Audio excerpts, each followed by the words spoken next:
Hi, my name is Matt McKellar, and I'm here to give you an instruction video on how to remove a hard drive from a Toshiba satellite. Now, what you do, say your Toshiba satellite was broke, it was dropped.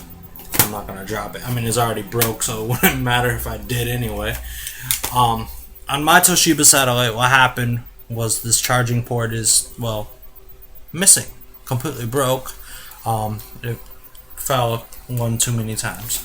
And it costs way more to fix, even though I know how to fix it. But when I take the time, I decided to upgrade to a Windows 7 HP. So, bonus, I have a webcam.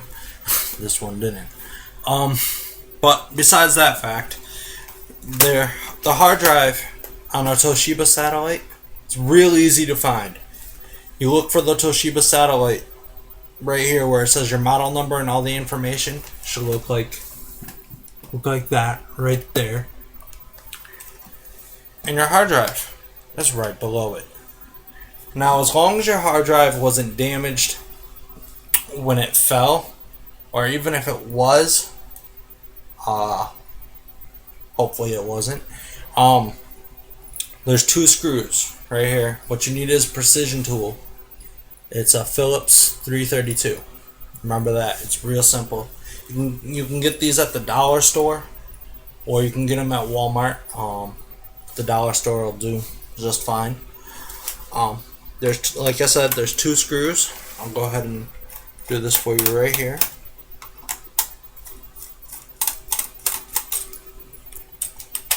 Pop that cover off. Give it a throw. I don't need it anymore anyway.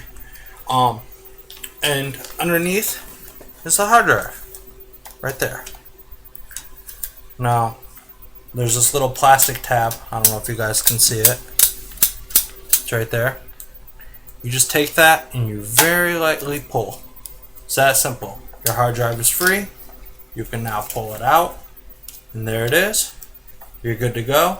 The only thing you ever don't want to do when you pull the hard drive out is there's a little hole in the back that says do not cover.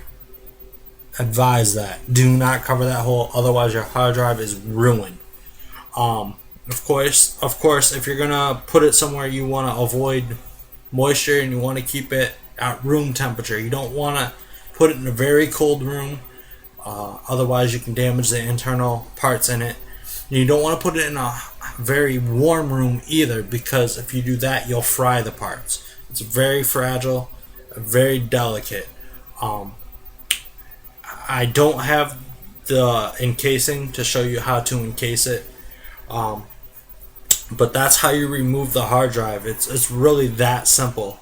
If this video helped you out a lot, please click like below and give me some feedback. Thanks.